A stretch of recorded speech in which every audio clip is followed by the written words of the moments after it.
The design of planned attacks on buildings inside the U.S. and how operatives were directed to carry them out. That is valuable information for those responsibility to protect the American people. He told us the operatives had been instructed to ensure that the explosives went off at a point that was high enough to prevent people trapped above from escaping. He gave us information that helped uncover Al-Qaeda cells' efforts to obtain biological weapons.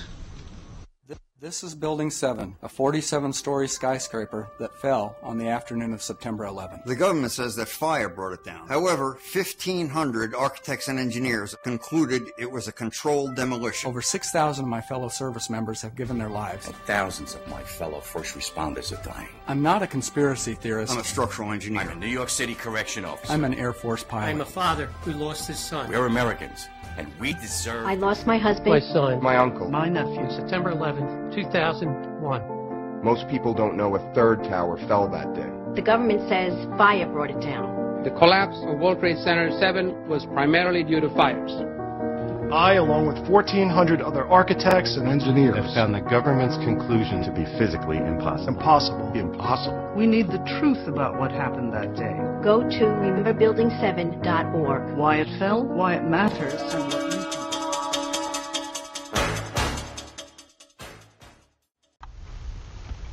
Truth TV, Douglas Bickford, reporting live from Spokane, Washington.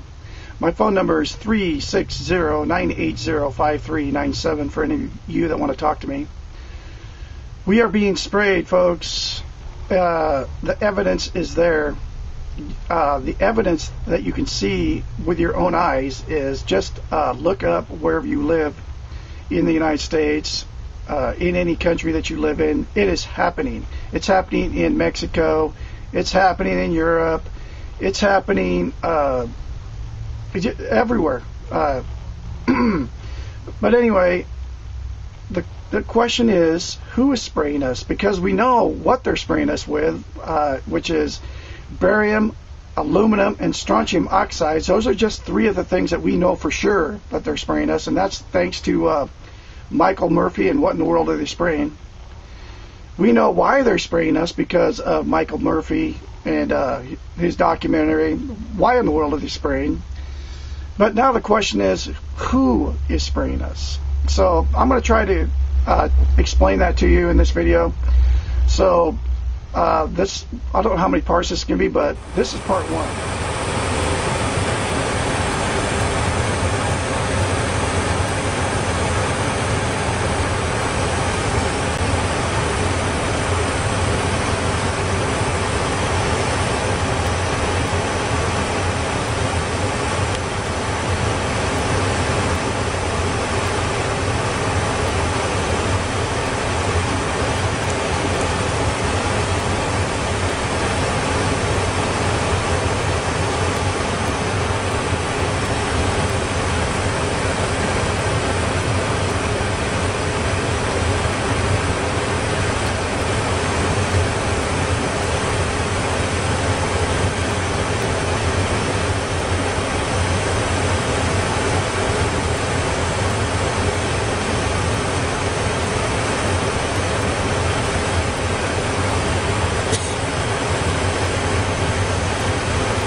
I'm gonna put this on YouTube. You videoing right now? Oh God, don't video right now. It's like it's spraying out of the top of his wings. Don't do any evidence.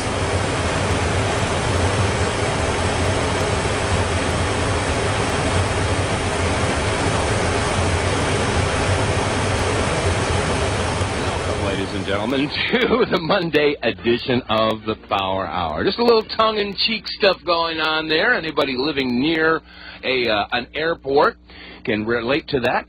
And that's what we're going to be talking about a little bit today. This is Dave Onquist. And Joyce Riley. And the subject is going to be the purpose of chemtrail aerosol. A.C. Griffith was associated with the National Security Agency. He carried a top-secret clearance, a cryptographic clearance, and in more recent times he was associated with the Central Intelligence Agency operations. He was married to a lady lawyer, judge, and his father-in-law was a Chief Justice of the Supreme Court of Virginia. He is with us today, and we want to say thank you very much, A.C. Griffith, for joining us to talk about the purpose of chemtrail aerosol. Thank you, sir, for joining us on the Power Hour today. Thank you, Joyce. It's indeed a pleasure to be with you today. Well, I must tell you, I think the listeners are going to get more today than they probably imagined, given the fact that you have some information that most people do not have access to, and probably information we would just as soon not know. However, knowledge is power, and we thank you for joining us, and I know that you have listened to the Power Hour in the past and have been very supportive of the activities and providing information to the Power Hour. Let's talk just as much as you want to talk about what your past experience was all about, sir. I spent a couple days making talking points to make a guide map of how to present this to you. It is such a big topic. It's very difficult to know where to grab it to begin. Several years ago, I got a telephone call from Mike Blair at the Spotlight newspaper in Washington, now called the American Free Press. He asked me to help work with him on the story of the white trails coming out of the airplanes. And time is going by, I guess that was 8 or 9 years ago. We actually got inside the program. We're the only people in the world that actually got inside of that program. When you say you got inside that program, the aerosol program, the chemtrail program, you're talking about information on the inside of this program.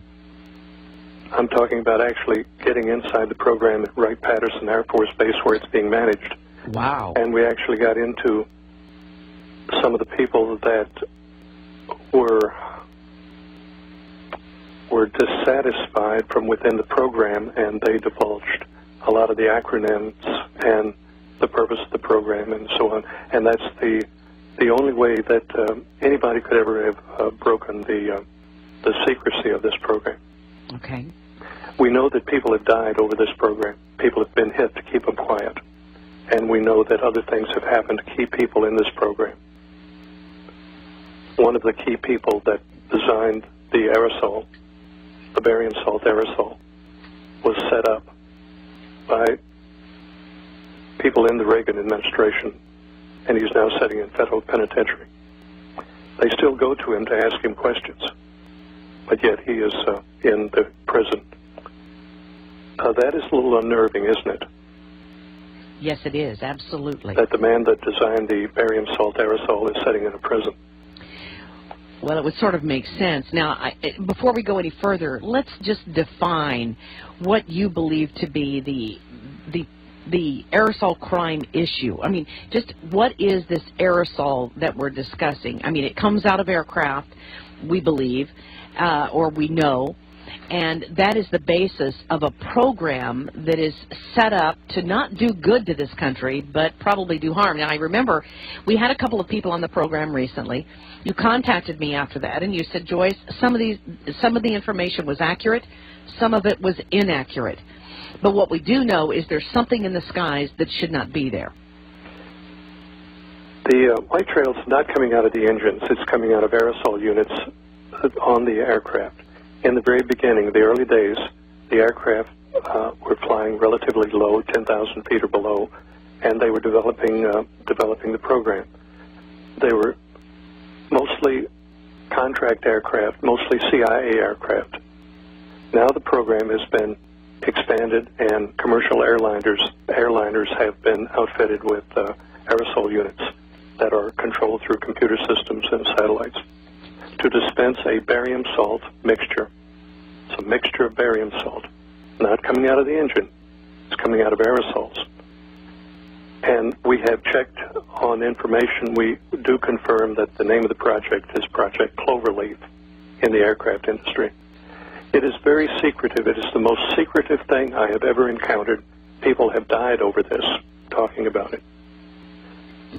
I listened to your broadcast just a few minutes ago. The general was on saying that he is very patriotic and he feels compelled to speak out, and that's exactly the same way I feel.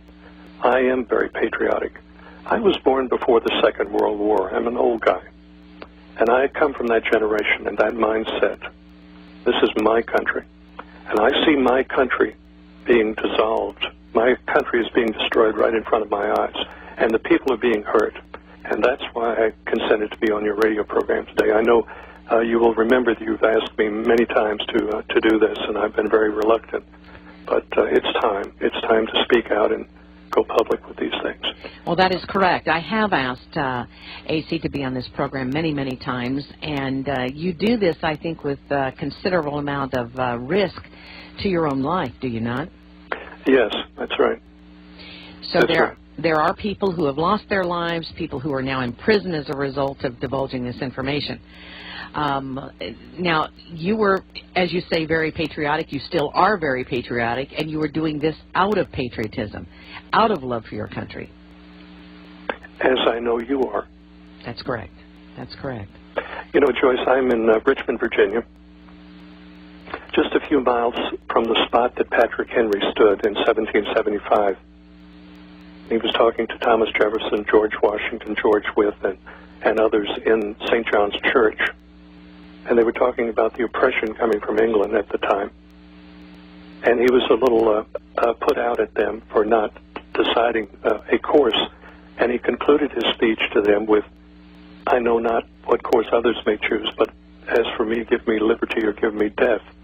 And I think we're approaching a time like that. Mm-hmm. Don't you? Oh, absolutely. There's no question in my mind. I talked with you about a discussion I had with a military member who admitted to me, well, first of all, he did not believe that there was such a program. However, he was stationed at one of the bases where I knew some of the operations were taking place on this aerosol clouding or aerosol dispersion or whatever you want to call it. And I had him go to the person who we knew was in charge at that base at that time. And he did, in fact, confirm that the person that admitted to some of the information that we're about to talk about here, or that some of the information regarding this program. And he was so disillusioned when I talked with his military officer. He said, "I am leaving the military, Joyce. I did not believe you when you told me about Gulf War illness." And then he said, "I became ill. Then I found out the doxycycline was true. And then now I have found out about this spraying issue." And he said, "I can no longer serve the military." Well, let's talk about this subject of what the aerosol program is and how you were able to obtain this information. First, Joyce, if you will allow me, let me paint a picture, a time picture. At first, you may think it's not related, but you will see that it is related. So if you will indulge me just a minute, let me go back to the Kennedy assassination. Do you remember Jim Garrison in New Orleans, the DA down there, fingered 27 people as being part of the plot to kill the president? Mm-hmm. Carlos Marcello was the major drug dealer in New Orleans, and his people were involved. Now, one of the people associated was a man named Barry Seals. He was a drug dealer and later a CIA operative.